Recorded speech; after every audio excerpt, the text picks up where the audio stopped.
Fire safety in crowded venues.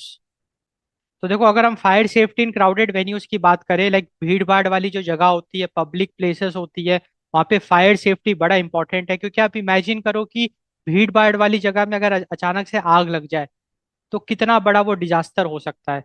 तो fire safety in crowded venues is something जो कि प्रशासन हमेशा उसको कंसिडर करता है।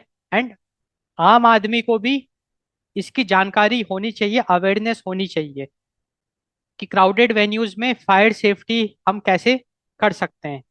तो वही अभी हम डिस्कस करेंगे, fire safety in crowded venues.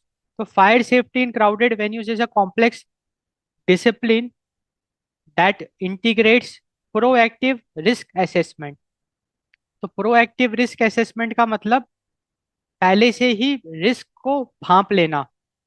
मतलब पहले से ही हमको आइडिया लग जाना चाहिए कि कहाँ कहाँ पे आग लग सकती है, what can be the sources of the fire. जैसे मान के चलो कोई मैच होने वाला है, क्रिकेट मैच होने वाला है, या कोई इवेंट होने वाला है, पब्लिक इवेंट जहाँ पे बहुत सारा मास गैदरिंग होगा। तो we have to identify the potential points, sources जहाँ पे आग लग सकती है, एंड उसी को टेक केयर करना है। So that is the proactive risk assessment. Advanced technology, इसको अभी आगे हम डिस्कस करेंगे। टेक्नोलॉजी की मदद से भी हम फायर सेफ्टी कर सकते हैं।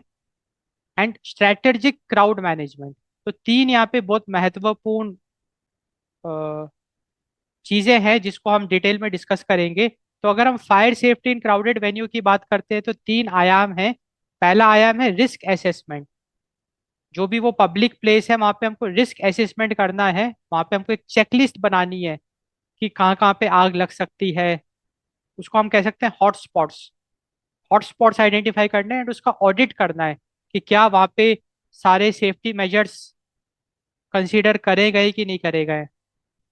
दूसरा जो आयाम है वह टेक्नोलॉजी। हमको टेक्नोलॉजी का यूज करना है, लाइक हमको सेंसर्स का यूज करना है, अलार्म्स का यूज करना है, सप्रेशन का यूज करना है। And तीसरा आयाम है क्राउड मैनेजमेंट। क्राउड मैनेजमेंट का मतलब मान के चलिए कि कोई एक पब्लिक इवेंट हो रहा है, लाइक किसी पॉलिटिशियन की रैली हो रही है।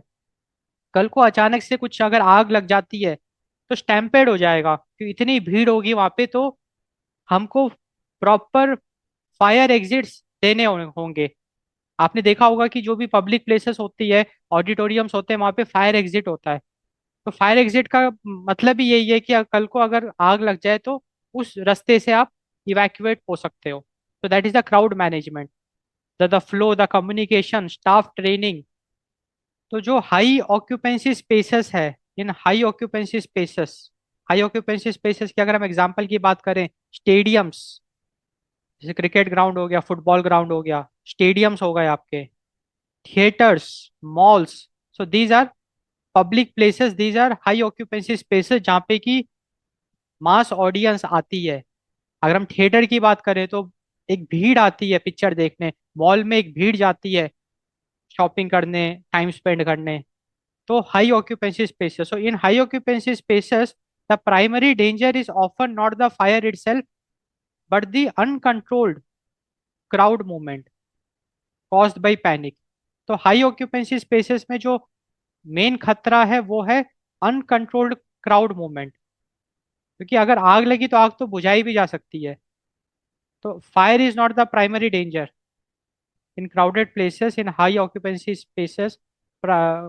Fire is not the primary danger, rather uncontrolled crowd movement is the main danger because it can lead to fatal stampede, जानलेवा भगदड़। तो ये जो तीन आयाम हैं, risk assessment, technology and crowd management, इसकी मदद से हम लोग मास कैजुअलिटीज को प्रिवेंट कर सकते हैं। एंड इन तीनों आयाम को हम डिटेल में डिस्कस करेंगे एक एक करके।